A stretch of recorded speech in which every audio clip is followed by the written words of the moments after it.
This is the Strategic Hotbox Real with Dr. Brandi Luv Stankovic, remixing your favorite episodes and moments and giving you the tools to achieve greatness. It's time to kick some ass. Today's topic, Show Biz leadership. Welcome back to the Strategic Hotbox. It's your girl, Dr. Brandi Stankovic, and boy, are we in for a treat today. Woohoo! And our episode today is called Drags to Riches, Family Traditions, Strip Performer to Entrepreneur. It's going to be great. Let's get started. And what is something that other artists, maybe other business people, other entertainers just don't realize about the daily business grind? So when I first got here, the way it worked is if you performed, you'd get a paycheck at the end of the week. Then it was like a thing that they're calling four walls, where you like rent the room like a restaurant, you'd be a vendor. And then you had to learn marketing when you got into that stuff. And then it went further. They wanted this from you and that from you.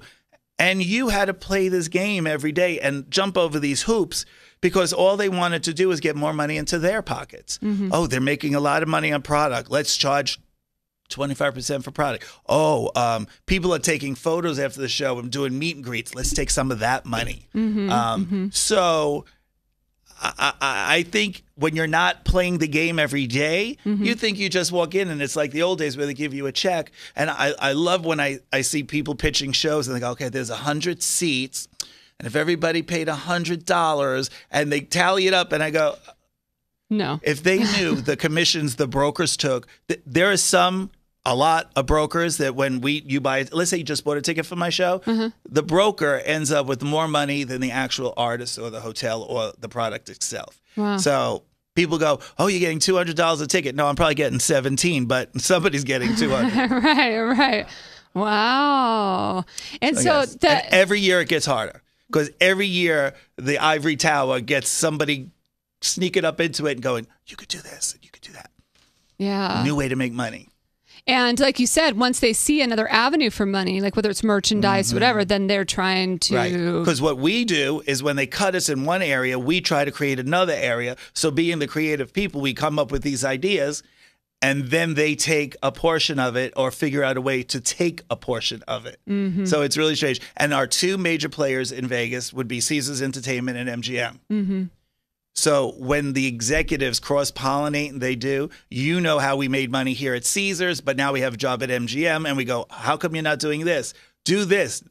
The bottom line's going to go up, and vice versa, the same thing. So pretty soon, the mom and pop shows like myself are really not going to be able to. Now, 90% of them fall. I don't think anything will last. Because you need the hotel to want you there, invest in you. It used to be a lost leader, and now it's not. It's something they want to make money from. So when it comes to being a strip performer to entrepreneur, the idea here is a transition from art necessarily to business, from a transition from one area to another. So this could apply to an athlete, for example, that's been working in athletics or living a career of athletics and then gets hurt and then is devastated. It's like, now what? Now what do I do with my life? And I've got to completely change kind of scopes and go somewhere else. Or for those that are in the arts and you're going down a path and you reach a peak or a place where you're no longer going to be as effective or you don't want to live that lifestyle any longer. So it's anyone that really wants to make a transition from something that they've dedicated their lives for.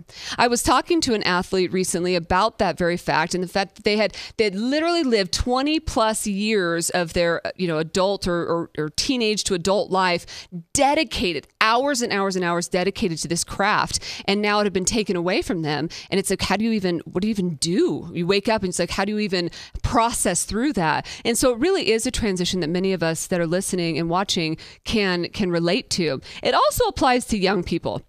And what I mean by that is you don't have to know what you want to do with your life. You don't have to know and have it all figured out, but don't take time off to try to do that. And what I want to say in that is so often I will hear young people say, I'm not going to go to school when I graduate because I just want to take some time and I'm not going to work. Or maybe I'll just get this like side job or whatever. And then don't do that. If you're going to do that, at least go to the community college or go do something in the meantime, a technical college, or get some sort of experience in some sort of career. Don't take time off. I was watching The Real World or some show that I probably shouldn't have been watching, but I was totally watching it. And one of the girls on the show was probably like 25. And she's like, I have my own place. I've got my own apartment and I have my own car. And everybody on the show was just like, dude, that girl's got her shit figured out. And she's down. And then I thought to myself, okay, so she's this hot chick that she's got a car and she's got an apartment. And then she's going to wake up in 5 years and realize that is not enough to be hot. When she's 30, it's not enough to be hot just to have a car and an apartment. But when you're 25 or whatever, it's enough. It's fine, right? And I think that so often the trajectory isn't there. And so people will take time off from their life. And while everyone else was working, while everyone else was going to school, everyone else was doing something to progress in their career, people that aren't are the paths change pretty significantly. And so I urge everyone that's listening is don't take time off from your life, that go after something and then transition from that something if you need to, if you do figure out that it may not be right for you. That's, our whole rule is never take ourselves too seriously. Mm-hmm. So we'll be honest. We'll be like, dude, you're doing something really stupid. Come on. Mm-hmm. And he'll be like, all right, I'm doing something stupid. Yeah. But if you just look at somebody like a stranger and go, all right, they're just going to be stupid. They're just going to do their own thing. Okay, they're going to go their own direction. Then everybody's going to start to go their own direction. Then the next thing you know, it's like it's chaos. So it's nice. You got to reel people in. You got to be like, dude, we'll get into sibling stuff later. But a couple of days ago, because we share our room with Matt Franco, who's an amazing magician. And sometimes he does 2 shows a day. So our schedule's all over the place. One night I'll do 9:15. One night I'll do 8 o'clock. One night I'll do 4 o'clock. My brother had no idea we had a Saturday show at 4 o'clock because Easter was the next day. We're usually off on Saturday. Oh, okay. So I usually walk in 10 minutes before. I have a dressing room. I come in and my brother's usually sitting there and he's not sitting there. I go, maybe he's going over stuff with the band. And then I go to the back and I see his ear pack there to hear the show and it's sitting there. And I go, wow, that's like never really sitting there. I look at the band. I go, have any of you seen Nick? They go, no, we never see Nick. We just, start the show and he's there. He's, oh, okay, Nick, do you know there's a show? He goes, what do you mean it's a show? It's Saturday. We're off. Oh, I go, no. Nick, we're on stage in 1 minute. Oh, no. He goes, all right, I'll get there, buddy. I go, okay. So I look at the guys in the band. I go, all right, so who wants to play drums? Oh my goodness. So we're looking at each other going, can you do that? I go, yeah, I can do that, but I need to do that for this part. Okay. So our sax player, all of us luckily play 2 to 3 instruments, which is cool. My sax player looks at us and goes, I can cover at least the first 4 songs. We go, all right, bro, you're the drummer. Go. Go drum. Goodness. And then I'm like to Dave during the song, by the way, the sax solo, dude, you got to do that on your guitar. Right. So we're all there just going with the flow. I'm freaking out. I've had about 7 heart attacks in the first 6 songs. I'm trying not to curse out my brother in my head. But again, it's all the time slots are all over the place. It's the first Saturday we've ever worked. I totally get it. He comes on stage and it's so cute. He's in his pajamas. He had no time to change. Oh, he's in sweatpants. He's in his Ugg slippers. Oh no. Yeah, and the first song that he comes back and does, he's at the front of the stage at me doing Rock This Town by Brian Setzer. So he's got a stand-up kit. I got my guitar, and we got a stand-up bass. So there he is with his pajamas in front of the whole crowd. Okay, so then we come clean to everybody and go, look, everybody, normally we have 6 guys in the band at the start of the show, but Nick wasn't here, and yeah, so there's a lot of stress. Did everybody just go, woo? Everybody was wow, and look at his Uggs. And you got to look at our sax player. That was, dude, the guy stepped in and was able to do drumming on those first songs. It was just unbelievable, you know? So, we have a lot of those fun moments. Do you think that you gave him in that moment more leeway because he's your brother? I gave him as much leeway as a brother can give a brother. And then how about the ass beating that happened afterwards? Yeah, well, it was verbal abuse. That's how I'd like to call it. It was verbal abuse. I said, Nick, man, look, his wife is pregnant too. They're gonna have a kid in 2 weeks. Wow. So there's a lot of tumultuous things going on right now. But dude, everybody else is here. You got to be here. Right. When you got to reel somebody in, you got to reel somebody in. Nick, man, you got to look at the schedule week out. You got to know what's going on. I get that you're about to be a dad. I get that you got a lot of stuff going on, but it's give and take. It's give and take. It's And we all go into it with that choice. And I treat him like anybody else. I go, dude, if this happens again, you're gonna force me to look for other people. I don't want to have to do that. Right. Because I've lost guys, for the same, if not less. And so then it was time to transition, and you want to transition out to become. Was that hard? it was extremely difficult. And actually, I wasn't even thinking ahead like that. I was thinking, it's time for me to get out of here. I'm sick of the politics. I'm tired of being told I'm too skinny or too fat. And I did it a long time, and I felt like I got to the place where I couldn't go any further. Yeah. So I got a job bartending. And so I was bartending, and it was not fulfilling me because I was always doing something that I was very passionate about, and all of a sudden I was clocking in and clocking out. Sure. And so then I started reevaluating, what is it that I would like to do that I could feel that I was sort of passionate about. Right. And I remembered this, right when I got out of high school, my mom said, what are you going to do, Liz? And I said, I'm going to be a showgirl, Mom. Right. She was not happy about that. It's like every little girl in Las Vegas, I'm going to be in show business. She just looked at me like, oh my goodness. So she signed me up for school to do nails. So I went to a 3-month program so I would have this trade so that I could support myself. Fall back or whatever, sure. Right. And when she signed me up for that, I told her, I said, I would think I would rather do skincare. And at the time, it was 1997. Right. And there wasn't day spas Did you just everywhere. drop how old we were on this podcast? That just happened in the 1900s. In the 1900s. Before 20. But it was back before it was as popular as it is now. Yeah. So I went and I worked at a day spa for about 8 months. And I met a bunch of estheticians there. And so I thought back to that time when I was getting ready to leave dancing. And I was like, I think that's what I would like to do. It's something that I could be passionate about. And I'm really grateful that I found something that I'm passionate about. Because to your point here, you had spent so much and dedicated so much to being there that it's hard to even think outside of that once it's time that you knew it was time to go. But it's like, how do you think outside of that, And it's scary. And on another level, you kind of identify yourself. Like for the last 6 years before I quit dancing, I was Liz from Crazy Girls. So then all of a sudden I was just Liz, and I didn't know who that was. So it took me a minute to figure out my identity not connected to being a showgirl. Thank you so much for saying that. And I imagine that some girls don't get out, and then other girls end up transitioning to things that they shouldn't. And so often we do attribute ourselves to what we have dedicated our lives to. Yeah. And then how do you build the new, or build yourself first before, you can do a career? Well, yeah, it's extremely difficult too, because my husband's an entertainer. He's a juggler and he works on cruise ships. And so here I stopped, I hung up my fishnet, so to speak.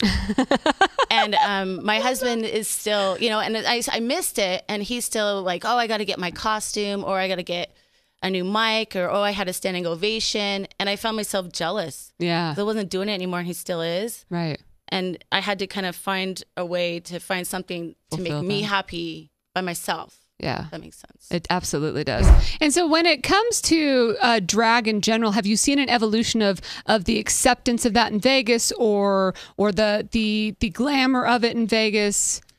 Yes. And I have to be honest, since I had a show in drag, I lived in an ivory tower for 25 years because I was the person then in the ivory tower. I didn't know what was going on outside, and like what I was doing here and getting applauded for, I could get beat up or killed somewhere else. So the time has changed, but now I'm finally seeing what went on downstairs on the floor, and it's still there. RuPaul has really put it in the mainstream for television, but it's still not where it should be. And it goes in and out of cycles, like Tootsie and Mrs. Doubtfire and Tu Wong Fu and Birdcage.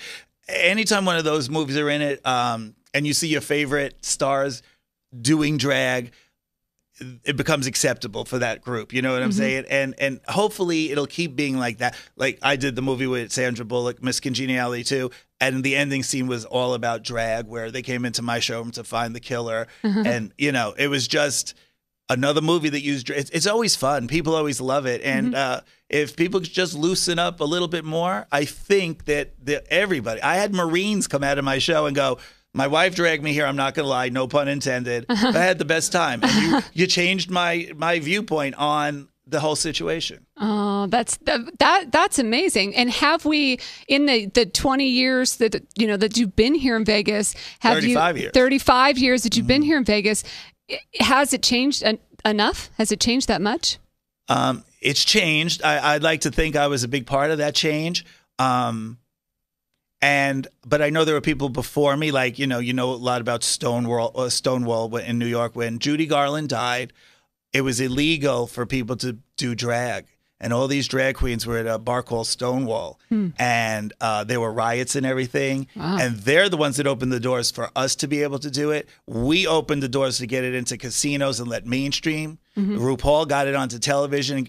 So it is constantly growing like that. Right. But I wish it would grow a little bit quicker. Yeah, and that's the unfortunate piece of it is that it's been around for as long as it has, and yet it isn't as mainstream as it could be already. And if you want to really go back, think about Kabuki with the makeup and everything. Think about Shakespeare. Right. No women were allowed to be in the play, so the men had to be. So it really goes back further than you just consciously think every day. It's got a history. So what philosophies do you live by today in what you're doing?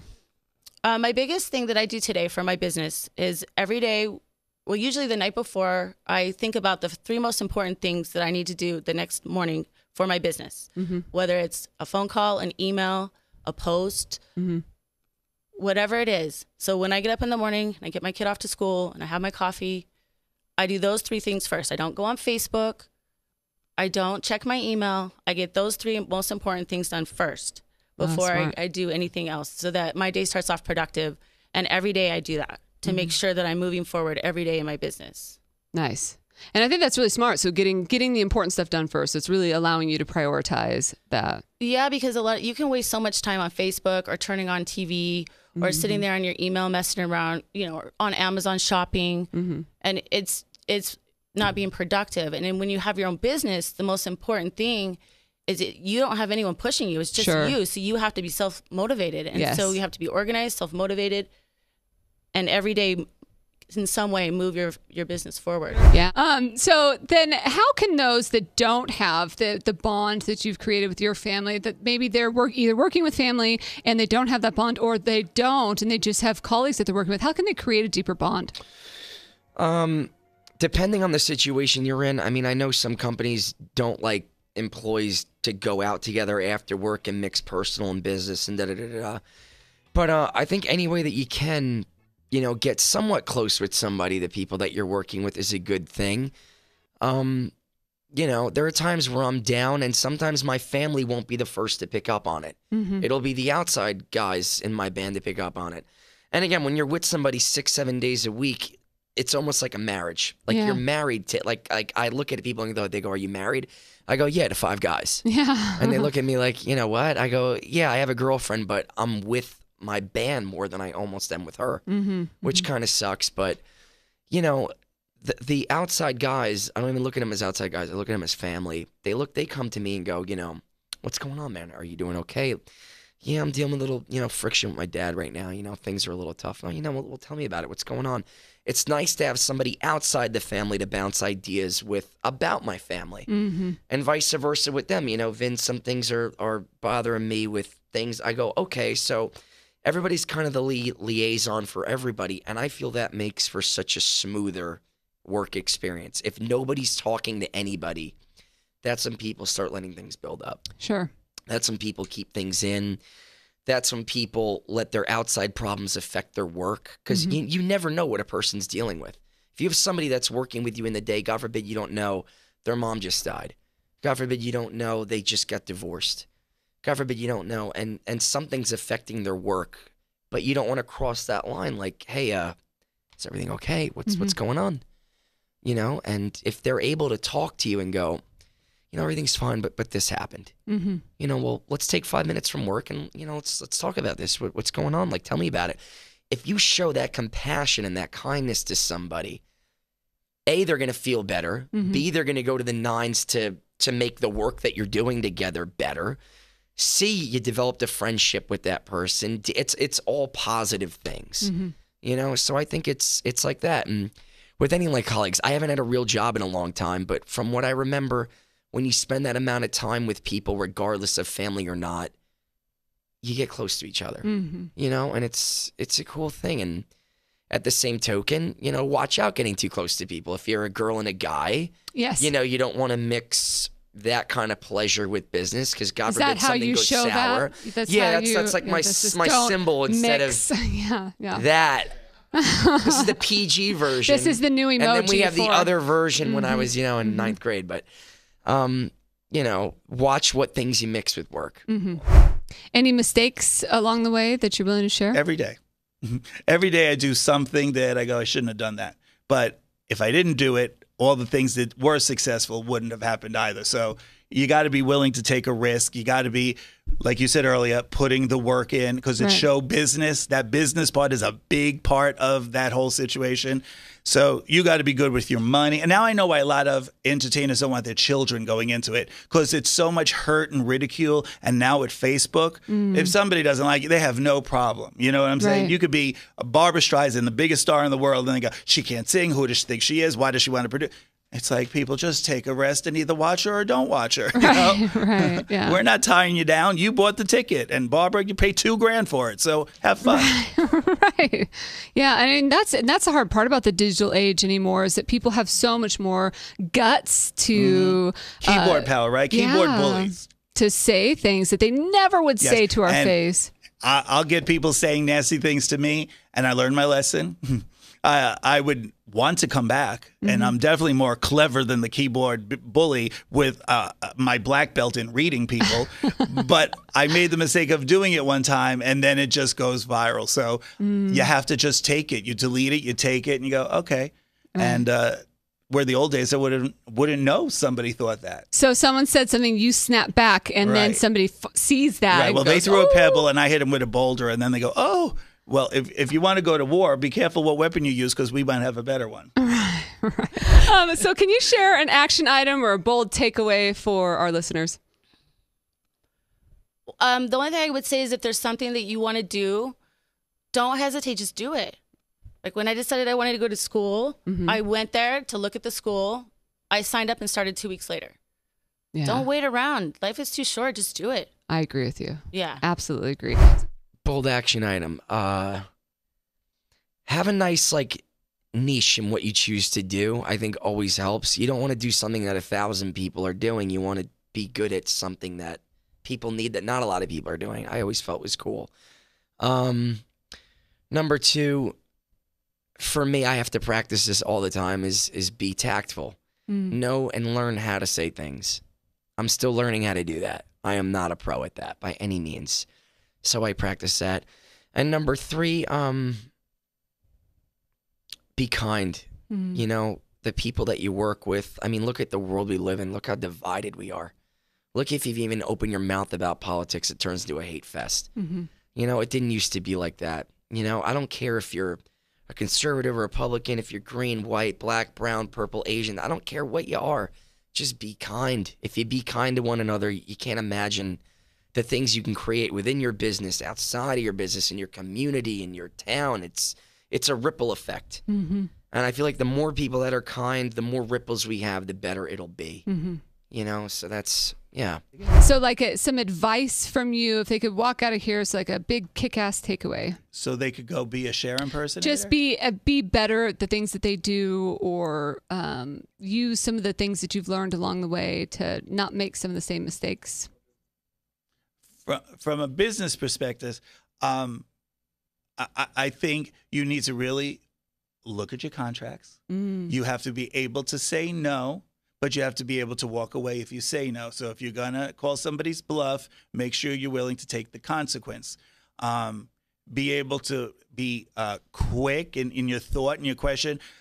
People would have, this is a tip and I tell people, when they come up to me and they say, I was thinking of possibly putting a new character in.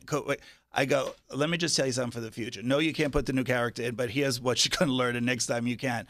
When you stop and you break and you keep stopping like that, you give somebody like me enough time that I've already figured out how I'm going to tell you no. So you gave me that opportunity to let you go through this 15-minute and then I said no because I've already rehearsed in my head how I'm going to do it. So become the person that has that quick. If you fire at me and I don't expect it, then you got to have a better Keep it on chance. the So toes. rehearse it. Know how you're going to do it. And don't be afraid. Because if you really feel you deserve it and you're good enough to do it, come in with that confidence. Come in with the confidence. I love Yeah. that. Let's talk about some top 5 kick-ass. As you know, this is my favorite part of the whole show, and especially when we have a special guest like Frank Marino here with us today. It's hard to pull it all together into a top 5, but if we could, let's do it. Number 1 is to dare to reinvent. If there's ever a person that has done reinvention over and over and really pushed that, it's Frank. And he's done it here in Las Vegas. He's done it with the types of shows, pushing the entertainers that are around him, and then creating and transforming what's happening in entertainment here in Las Vegas as well. So dare to reinvent in the businesses that you are in the organizations that you work with as well. Number 2 is commit to the change.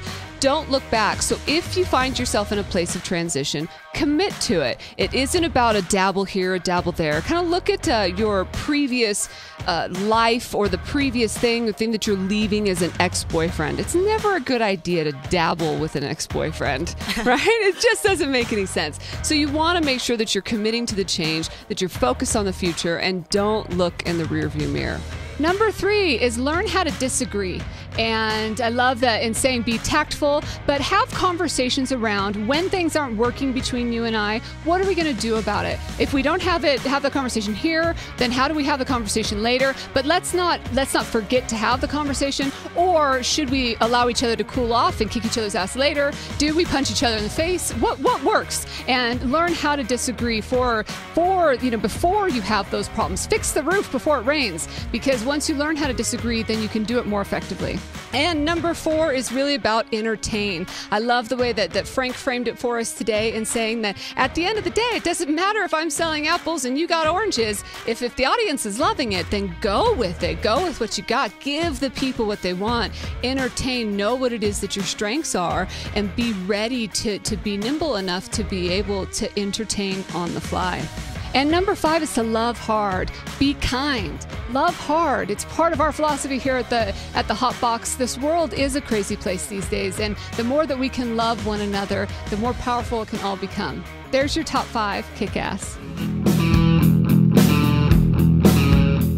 Hey, this is Mike Losmaceu broadcast. We just arrived here in Belfast, Ireland, and you might want to check out Brandi Stankovic at the Strategic Hotbox. Check it out. This is Nick with the Vegas Video Network. You're watching the Strategic Hotbox with Dr. Brandi Stankovic. Hey guys, Stacy from Season 2 Naked and Afraid XL here. Wanted to give a shout out to my girl Brandi Stankovic on the Strategic Hotbox. Check her out. What's up, what's up? It's your boy Lico. I'm a professional dancer, choreographer, and designer. You are listening to Brandi Stankovic on Strategic Hotbox. Peace out.